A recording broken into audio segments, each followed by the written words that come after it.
Muy buenas tardes, bienvenidos, bienvenidas a las claves de Al Día.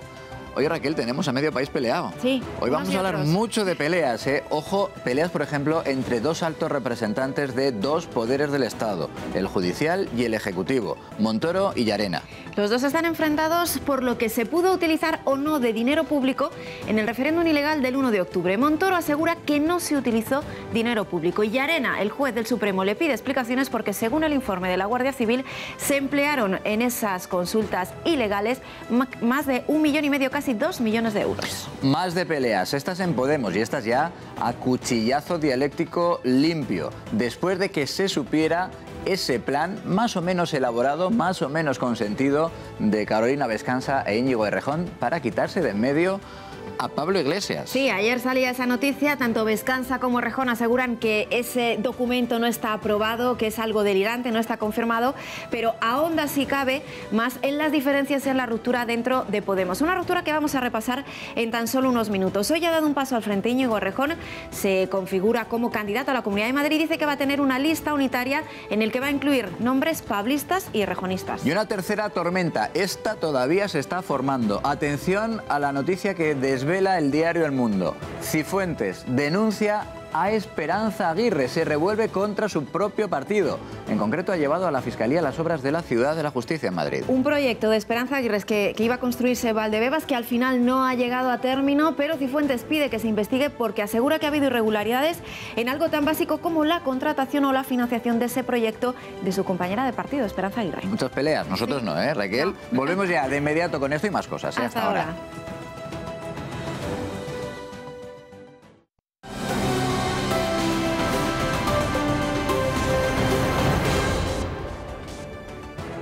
Ya estamos de vuelta y lo primero es recordarles las tres claves fundamentales de este jueves en el que estamos viendo cómo se recrudece la pelea entre dos altos representantes de dos poderes del Estado, el Ejecutivo y el Judicial.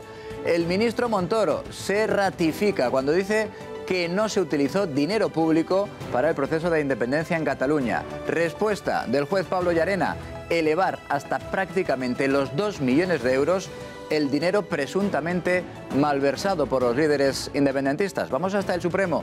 Nazaret García Jara. Y la respuesta del Ministerio de Hacienda no se ha hecho esperar. A través de un comunicado, el departamento que dirige Cristóbal Montoro le ha dicho al juez Llarena que próximamente le enviará toda la documentación sobre el control de pagos de la Generalitat de Cataluña. Una decisión que ha calificado de buena la vicepresidenta del Gobierno. De inmediato vamos hasta la redacción de El Mundo para hablar con su director, con Paco Rosell, de la repercusión que ha tenido la entrevista en su periódico al ministro Cristóbal Montoro. Y también, atención, para analizar esta noticia exclusiva de ese periódico, del diario El Mundo, que acabamos de conocer hace tan solo unos minutos. Cristina Cifuentes, la presidenta de la Comunidad de Madrid, se revuelve, pero atención, tormenta que se avecina, se revuelve contra su propio partido. Porque lo que ha hecho Cifuentes hoy es llevar a la Fiscalía General del Estado el proyecto de construcción de la Ciudad de la Justicia en Madrid. Es un proyecto de Esperanza Aguirre en el que invirtió 19 millones de euros y ahora la actual Comunidad de Madrid, es decir, Cristina Cifuentes, dice que ese proyecto no respetó los mínimos resortes exigibles en la contratación pública. Esa es una pelea que está en ciernes. La que hay ya, la ciclogénesis explosiva, es la que sufre Podemos. Atención además porque se ha decretado en esa formación la ley del silencio después de que se haya conocido ese plan más o menos preparado, más o menos suscrito por los protagonistas, el plan de Íñigo Errejón y de Carolina Vescansa para quitarse de en medio, en el medio plazo, al todavía líder de esa formación, a Pablo Iglesias. Y de las muchas peleas que tenemos, Raquel, vamos a empezar por ese rifirrafe que todavía se va recrudeciendo en las últimas horas entre el Cristóbal Montoro y el juez Pablo Llarena. ¿Cuáles han sido los últimos puntos de fricción? Pues siguen los dimes y los diretes. Hoy nos hemos levantado con algún titular de prensa que enseguida vamos a ver y estamos esperando también la respuesta del Ministerio de Hacienda, que ha dicho que próximamente va a dar todos esos documentos. Nos vamos a situar en esta polémica pelea. Todo arranca con estas declaraciones de Montoro en la entrevista que daba el otro día al Mundo, en el que aseguraba: yo no sé cómo se pagó el 1 de octubre, pero asegura que no se hizo con dinero público y que ese dinero dinero no se utilizó en la campaña de la consulta ilegal. Llarena respondía al juez del Tribunal Supremo, le mandaba una providencia, pedía que se le detallaran los informes que le llevan a afirmar eso, que no se usó dinero público en el referéndum ilegal. Pero Llarena no lo hace solo por las palabras de Montoro, sino porque en los últimos días han hecho alusión a ello más de la mitad de los encausados que han acudido al tribunal esta semana y que han pasado por su despacho para recurrir a afirmaciones de Montoro, para recurrir ese delito de malversación por el que han sido procesados. Hoy ha habido también respuesta en El Mundo. Esta era la portada. Montoro se reafirma tras ser emplazado por el juez Pablo Llarena. Insiste en que no se usó dinero público para el 1 de octubre y reprocha al juez que no le haya pedido documentación antes. Horas después del requerimiento a Montoro, el juez levantaba el secreto de sumario y su respuesta era elevar de 1,6 a 1,9 la cantidad presuntamente malversada por el gobierno autonómico. Estos eran los datos que aportaba el informe de la Guardia Civil. Aseguran que en la campaña publicitaria del 1 de octubre se gastaron más de 277.800 euros. El dinero que se utilizó en las papeletas y en el censo asciende a 979.000. Òmnium Cultural fue el encargado de la propaganda. En todo ello, en pegar carteles y en hacer anuncios se gastaron más de 61.879 euros. Y además se pagó el viaje de los observadores internacionales a Cataluña, su estancia, su alojamiento y sus viajes en una cifra que asciende a más de 177.000 euros. Todo ello hace un total, según ese informe de la Guardia Civil, de casi 2 millones de euros. Hacienda ha respondido, José Luis, se aclara que a lo que se refería Montoro era que no se había utilizado dinero del FLA, del Fondo de Liquidez Autonómico. Bueno, todo esto ya les decíamos que parte de la entrevista que nuestro compañero Jorge Bustos le hace al ministro de Hacienda, a Cristóbal Montoro, en el diario El Mundo. Y les anunciaba también que tenemos la fortuna de poder contar con Paco Rosell, que es director del Mundo, es colaborador y es buen amigo de esta casa. Paco, director, bienvenido, buenas tardes. Muy buenas tardes, José Luis.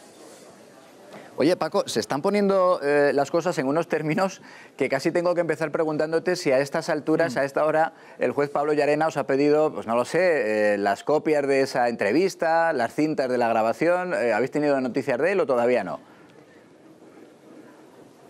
No, de momento no es necesario, desde el punto y hora que ayer mismo por la noche el propio ministro Montoro hizo público un comunicado en el que se reafirmó en los términos de la entrevista que publicamos el pasado lunes en El Mundo, y lo que sí incluso le echó en cara al propio juez Llaneras que no lo hubiera llamado para aclararle estos aspectos de la entrevista. Por tanto, en ese sentido no creo que haya ningún requerimiento judicial al respecto.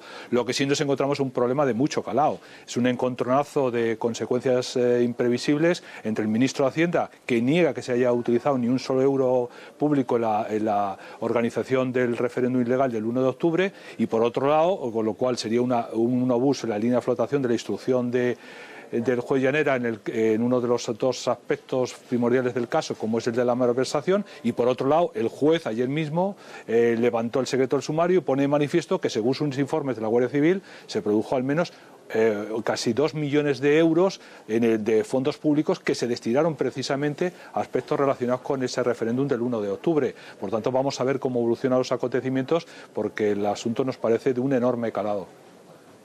Claro, es que estamos hablando de un enfrentamiento entre dos muy altos representantes de dos poderes del Estado, el Ejecutivo y el Judicial, y además como telón de fondo el que seguramente es uno de los asuntos más graves que ha tenido que afrontar la democracia en nuestro país. Pero quizá la clave, Paco, por aquello de tratar de encontrar un punto en común o un acercamiento, porque hay que resolver este problema y lo antes posible. Digo, quizá la clave puede estar en lo que analizábamos en parte anoche en el Cascabel, es decir, a vosotros, el ministro de Hacienda os dice: yo garantizo que desde septiembre para acá no ha habido uso de dinero público en el proceso de independencia en Cataluña. ¿Puede ser el hecho de que ponga esa fecha, septiembre en adelante, la clave y que al final no se estén refiriendo los dos a cosas tan distintas? Esa puede ser un poco la gatera por la que el ministro se puede escapar, pero no olvidemos que las declaraciones del Mundo vienen después de una serie de interpelaciones al propio ministro Montoro y al propio presidente del Gobierno por parte de Ciudadanos y de Albert Rivera, en el sentido de preguntarle que en función de aquellas informaciones que habían trascendido de que los Mossos estaban destruyendo determinados documentos sobre la financiación con fondos públicos del referéndum del 1 de octubre, tanto el ministro en primera instancia como el propio presidente del Gobierno lo negaron en el Parlamento. Por tanto, vamos a ver, por eso digo que el asunto es de muchísimo calado, no solamente en el aspecto judicial, que es evidente, porque los independentistas lo primero que han hecho es coger las declaraciones al mundo y trasladarlas al alto tribunal alemán que está dirimiendo este caso, sino desde el punto de vista político, que va a tener unas consecuencias enormes. Oye, Paco, cuando se hace buen periodismo como el que estáis haciendo en el diario El Mundo, a veces la verdad es que la lías parda. Lo digo, vemos lo que ha pasado con ese rifirrafe entre el juez Pablo Llarena y el ministro Montoro. Vamos a hablar de ese otro asunto que lleváis en exclusiva desde hace solo unos minutos. Esta es una noticia de última hora y que puede suponer una tormenta de las gordas en el seno del Partido Popular. Lo hemos avanzado hace un instante. Cristina Cifuentes lleva a la Fiscalía, es decir, denuncia una obra, un proyecto, en realidad un proyecto, en el que Esperanza Aguirre, su compañera de partido, gastó 19 millones de euros, la Ciudad de la Justicia, lo que se conocía como la Ciudad de la Justicia en Madrid. La interpretación, te pido, de urgencia de esta noticia que aportéis en El Mundo de última hora. Tiene toda la sensación de que Cifuentes se revuelve por lo de su máster, pero se revuelve contra su propio partido, contra algunos de los que fueron dirigentes de su propio partido. Yo creo que esta noticia de gran trascendencia que acabamos de divulgar a través del Mundo.es tiene un enorme calado político también. Por un lado, la presidenta de la Comunidad de Madrid trata de recuperar la iniciativa en un momento en el que su situación es muy precaria derivado del asunto del máster, trata de recuperar la iniciativa y sobre todo recuperar un discurso. Ella dice que muchas de las cosas que le están ocurriendo en los últimos meses es como consecuencia de que ella está denunciando los casos de corrupción y que no está tapando los casos de esta naturaleza que se han producido en la Comunidad de Madrid. Claro, sacar el asunto, que es verdad que la Cámara de Cuentas de la Comunidad de Madrid ya había dicho que este proceso de la Ciudad de Justicia había obras fantasmas, se habían dilapidado muchos fondos, etcétera, etcétera, pues el que lo haya hecho en esta circunstancia tiene indudablemente una trascendencia política, porque es que además afecta digamos, a una de sus antecesoras en la presidencia de la Comunidad de Madrid. Por tanto, yo creo que ella busca recuperar la iniciativa política y decir, yo soy que no tapo ningún caso de corrupción, aunque pueda afectar a mi partido, y es esta la razón que explica pues digamos, el calvario que estoy sufriendo políticamente en los últimos meses. Yo creo que ese es el sentido del hecho de haber presentado hoy ante la Fiscalía General del Estado la denuncia sobre las obras y el dinero que se gastó indebidamente en el proyecto fallido de la Ciudad de la Justicia de Madrid. Es sin duda una noticia de enorme trascendencia, la que desde hace tan solo unos minutos publican los compañeros de elmundo.es y que se resume en ese titular. Cristina Cifuentes denuncia ante la Fiscalía a Esperanza Aguirre, a un proyecto de Esperanza Aguirre, esa Ciudad de la Justicia, y dice en ese informe que entrega la actual presidenta de la Comunidad de Madrid, el proyecto de la Ciudad de Justicia de Esperanza Aguirre no cumplía el más mínimo requisito exigible en la contratación pública. Ahí es nada. Así que hay que darte la enhorabuena, director. Paco Rosell, director del diario El Mundo. Un fuerte abrazo. Pues hasta pronto. Bueno, y por lo demás, como el día decíamos que viene cargado de peleas, tenemos una tormenta que se está empezando a formar en el Partido Popular por aquello de Cristina Cifuentes y Esperanza Aguirre. En Podemos ya están en plena ciclogénesis expansiva, Sí. Raquel, porque ayer conocíamos por una filtración o por un error, decía Carolina Vescansa, ese plan de la propia Vescansa e Íñigo Errejón, primero para colaborar en la candidatura de la Comunidad de Madrid de Podemos y después más a medio largo plazo para quitarse de en medio a Pablo Iglesias. Sí, eso lo conocíamos ayer y eso ha resquebrajado más esa fisura que hay en Podemos, pero vamos a remontarnos un poquito al origen porque esto viene ya de tiempo atrás. De la foto que les vamos a mostrar de enero de 2014 ya quedan pocos. Este era el núcleo de Podemos, lo que surgía como una idea universitaria, una amistad personal y unas convicciones políticas comunes se ha ido modificando, se ha ido rompiendo con el tiempo y de las caras que había aquí, muchas han dado paso atrás, se han enfrentado o directamente han sido obligados a dejar su puesto. Los verdaderos problemas entre Pablo Iglesias e Íñigo Errejón comienzan después de las elecciones europeas, cuando llegan a Podemos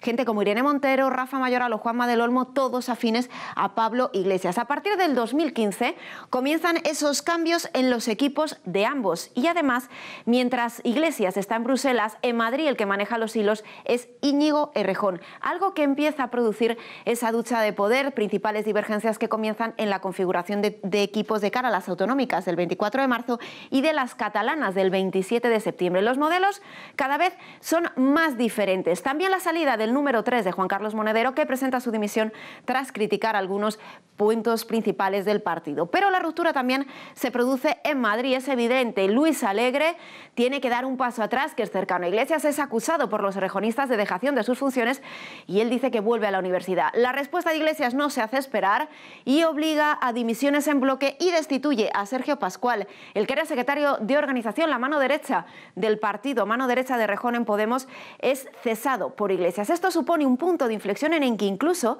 se llega a hablar de una posible dimisión de Íñigo Errejón. Pero los congresos en Podemos, los de Vistalegre 1, Vistalegre 2, de donde son estas imágenes, con el objetivo ese de refundar las ideas del partido, no han hecho más que lo contrario, seguir dividiendo a la formación morada. En Vistalegre 2, muchas de esas caras ya no están. Y es que Iglesias en este congreso derrota a Errejón y a Carolina Vescanza, que en un principio se mantiene fiel a Iglesias, pero después va cambiando su postura, sobre todo en la gestión de la crisis en Cataluña. A Vescanza le quitan todos los cargos importantes de relevancia en el Congreso, incluso su lugar lo ocupa ahora Irene Montero. Este es un poco el principio del fin de esas diferencias que hay dentro del seno del Partido Morado. Vamos a saludar para analizar esta pelea en Podemos al politólogo Manuel Mostaza. Bienvenido, buenas tardes, Manuel. Hola, muy buenas tardes, José Luis.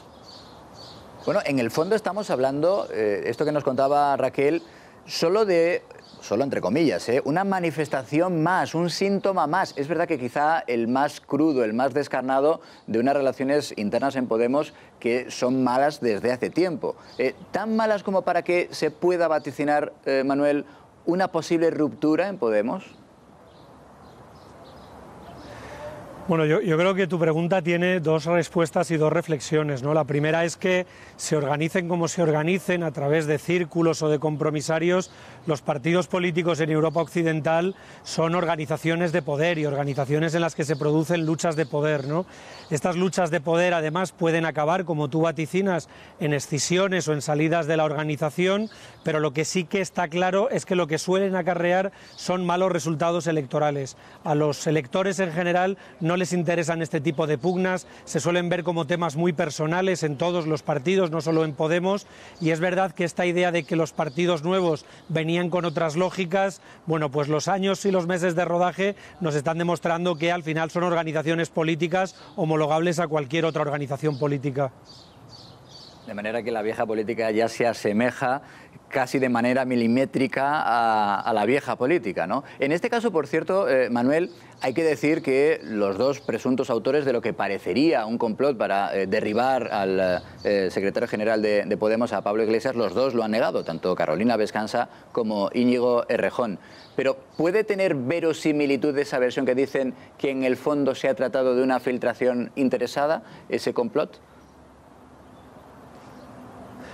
Podría ser una filtración interesada, ¿no? Yo creo que no tenemos información suficiente para saberlo, no estamos dentro de esos escenarios de poder, de esas élites de poder, pero es evidente desde hace mucho tiempo, y lo señalabais en la crónica, porque en Vistalegre 2 quedó muy claro, hay como dos almas en Podemos, ¿no? Un alma que apuesta por la transversalidad, que los estudios electorales demuestran que es la única manera de llegar a ser una alternativa de gobierno real, y un alma que apuesta más por la pureza ideológica, ¿no? Frente a lo que pueden pensar los espectadores y frente a esa crítica que tradicionalmente se le ha hecho muchas veces al Partido Popular y al Partido Socialista, las elecciones no se ganan desde las esencias ideológicas y desde la pureza ideológica, se ganan desde la transversalidad e intentando atraer votos de muchos caladeros, ¿no?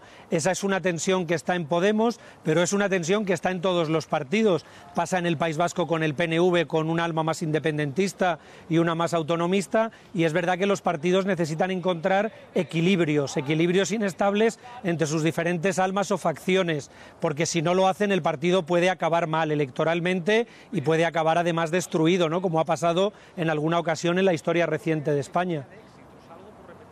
Pues lo que parece claro es que en esa batalla entre los defensores de las esencias de Podemos y esa otra facción algo más moderada, digo que lo que parece claro es que solo puede quedar uno. Manuel Mostaza, politólogo, te envío un fuerte abrazo. Gracias por estar con nosotros.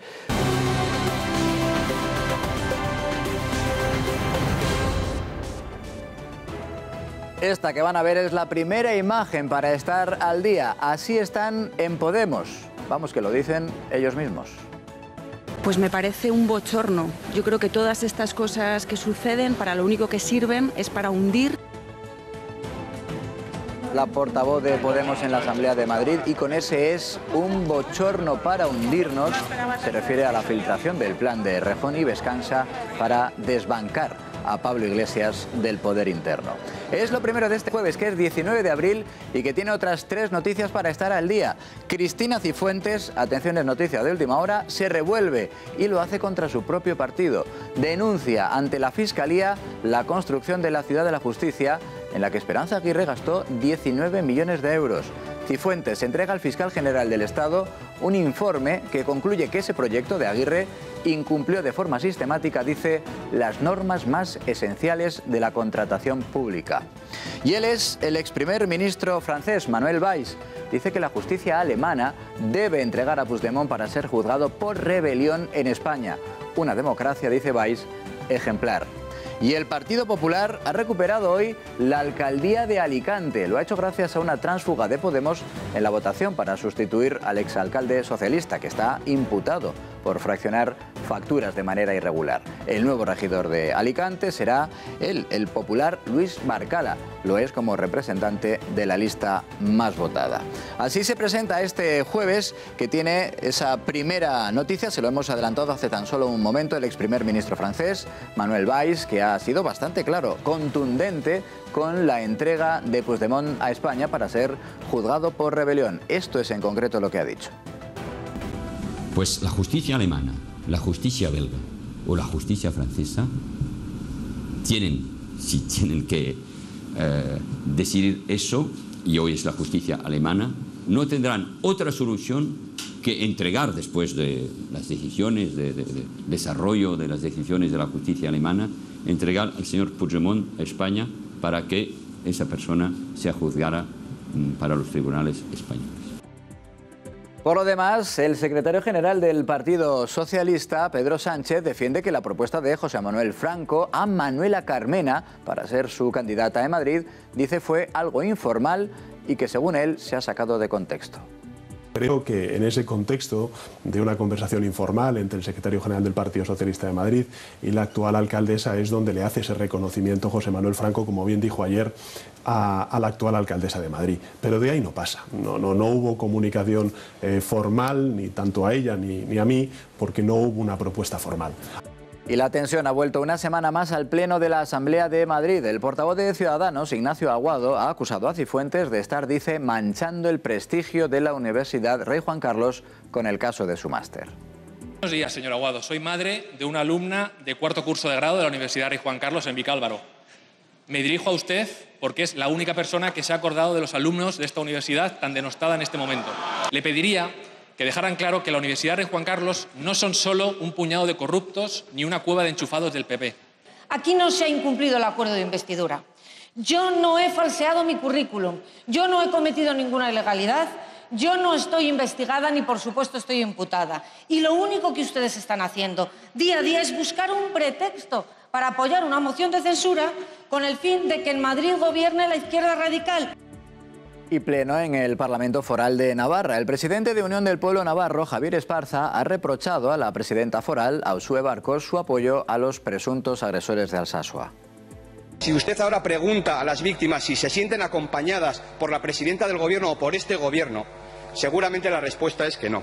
Y si pregunta a los agresores si se sienten acompañados o no por la presidenta de Navarra y por este gobierno, seguramente la respuesta es que sí. Pero además usted dice que también quiere estar con las voces que reclaman que no es un delito de terrorismo. Y no lo es por muchas cosas, afirma.